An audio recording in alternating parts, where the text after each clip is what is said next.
இன்றைய சிந்தனை.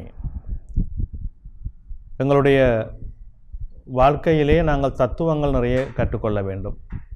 நாங்கள் படிக்கின்ற பாடங்கள் எல்லாம் எங்களுக்கு வாழ்க்கையை எப்படி கொண்டு செல்ல வேண்டும் என்ற வரையறையை வகுத்து நிற்கின்றார்கள், தந்திருக்கின்றார்கள்.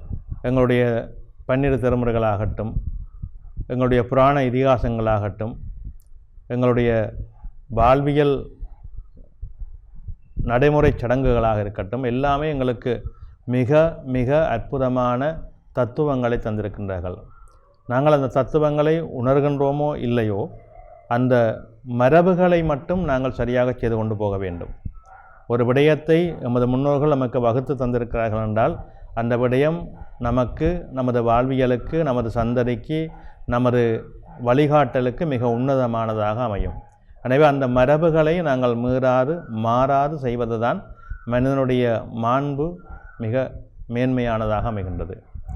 நாங்கள் பல விடயங்களை, பல காரியங்களை இன்றைய தினத்திலே, இன்றைய காலத்திலே எங்களுடைய வசதிக்காக மாற்றி செய்கின்றோம். இது மிக மிக தவறானது. எங்களுடைய வாழ்வியல் சடங்குகள் அத்தனையுமே அர்த்தபுஷ்டியானவை, அற்புதமானவை, நடைமுறைகளுக்கு உகந்தவை. அதை செய்வதன் மூலமாக எங்களுடைய வாழ்வியலுக்கு, அந்த சடங்குகளுக்கு, அந்த காரியங்களுக்கு ஒரு ஆகர்ஷணம், ஒரு சக்தி கிடைக்கின்றது. அதன் மூலமாக எங்களுடைய வாழ்க்கை உயர்கின்றது, நல்ல சிந்தனைகள் நமக்குள்ளே வளர்த்தி கொள்ளுகின்றன, நம் வாழ்வு செழிக்கின்றது. ஒரு வாழ்வு செழிக்க வேண்டும், உயர வேண்டும், மேன்மை வர வேண்டும் என்றால் அந்த மரபுகள் தவறாது கடைப்பிடிக்க வேண்டும். அந்த மரபுகளை நாங்கள் ஒவ்வொருவரும் உன்னதமாக போற்ற வேண்டும்.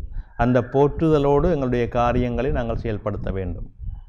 எங்களுடைய அந்த செயல்பாடு தான் அடுத்த சந்ததி, எமது வாழ்வியலிலேயே தொடர்கின்ற நம் இளைய சமூகத்தையும் நல்வழிப்படுத்த உதவுகின்றது. இன்றைய காலம் எல்லாமே ஒரு விசித்திரமானதாகவும் ஒரு அவசர யந்திர வாழ்க்கையானதாகவுமே அமைந்துவிட்டது. எல்லோருக்குமே வேலைப்பளுக்களும் சுமைகளும் மனச்சஞ்சலங்களும் அதிகமாக இருக்கின்ற காலகட்டமாக இருக்கின்றது. காரணம், எல்லோருமே ஒரு தேடலை அதிகமாக கொண்டு நிற்கின்றார்களே தவிர உணர்வுபூர்வமாக போதுமன்ற நிலைப்பாடு இல்லை.